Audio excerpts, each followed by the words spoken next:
linnaa tuhoa. Loppa päättää. Mitäs tuolla tapahtuu? Voi. TNT:tä sitä vaan pelata, ei näin pojat, ei.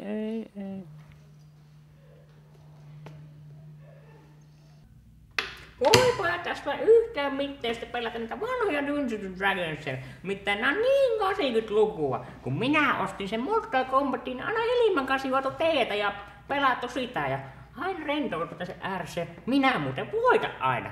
Joo, viime viikonloppuna kun ostin GTA Eve, niin sitä on muuten hyvä pelata netissä ilman ja muiden kanssa, kun poliiseja ammutaan ja murjastella autoa. Se on muuten semmoista lystiä, että silloin kun netissä ei ole muuten porukkaa ja silloin kun Hilme pelaamassa Mortal Kombatia, niin minä aina yksin pelaan Dead Spacea siellä ja siinä sitten kikkailin ja kerron muuten säikähän tuli paskat housuun.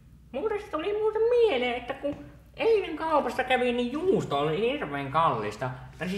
Siis oli eilen vielä kallista, niin 3 euroa kilolta, mutta viime vuonna se oli talvella, niin oli 2 euroa kilolta. Se on ihan hirveä muutos, kun markoissa kun ajattelee, niin voi. Ja sitten viime vuonna, kun se juustosta puhut, niin siitä tulikin mieleen, että kun Hilma tippui järveen, niin se nostettiin sieltä ja sen jälkeen pidettiin ne pidot siellä. Koko kylä oli siellä ja kaikki. Minun piti tehdä sinne kalakukko, niin minä oikein valmistin tosi paljon sitä, niin sitten se loppukin. Ja minä väsin meidän koirasta kalakukkoa.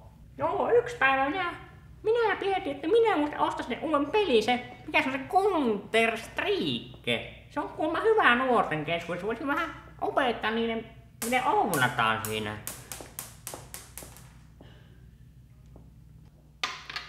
Joo.